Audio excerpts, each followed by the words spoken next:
from Amazon. I did go to Amazon. You know, you can't read reviews.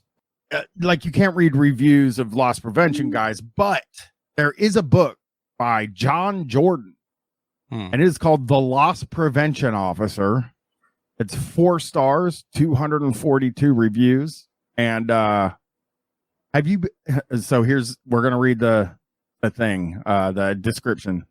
Have you ever been shopping and it felt like somebody was following you and observing your every move?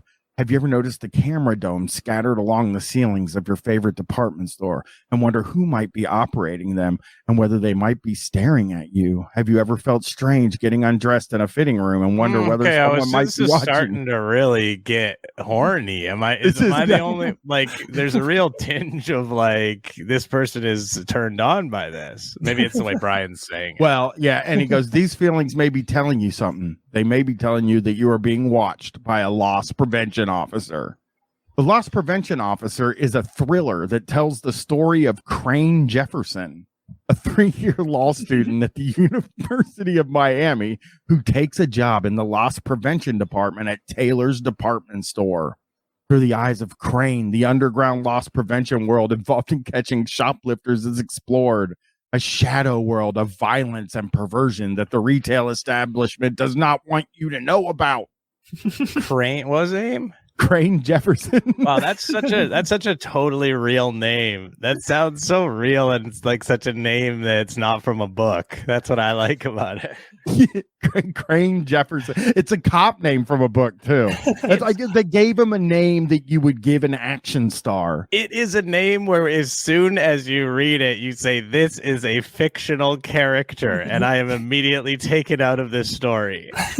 A tough one too. It's like Jack I love Ryan. that it sounds like it sounds like a seedy underground, like the underbelly, the way that the description talked about the seedy underground of the retail world. It's like, okay, come on now. Come on. It's not that serious. This is it's not that serious. We're not buying it. We're not buying it. Well, Amazon customer reviews here. We got a 4-star, a deep dive into the, first of all, he says a deep dive, and then in parentheses says above water.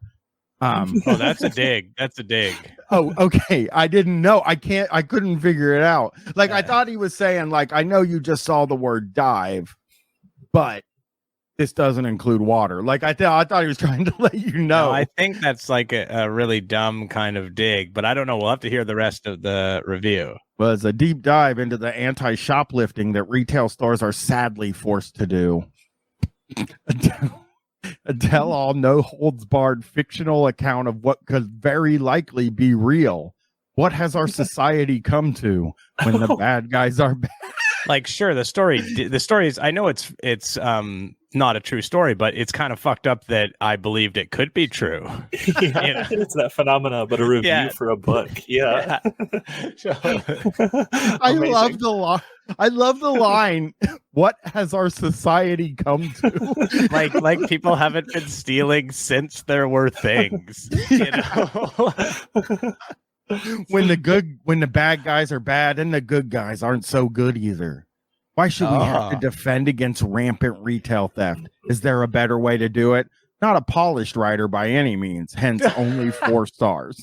4 out of 5 stars, though. Just being nice, I think. That sounds like it sounds like they didn't think the book was very good. Well, to me, it sounded like it resonated with him because he was saying, like, what does society come to? Like, he resonates with it. Yeah.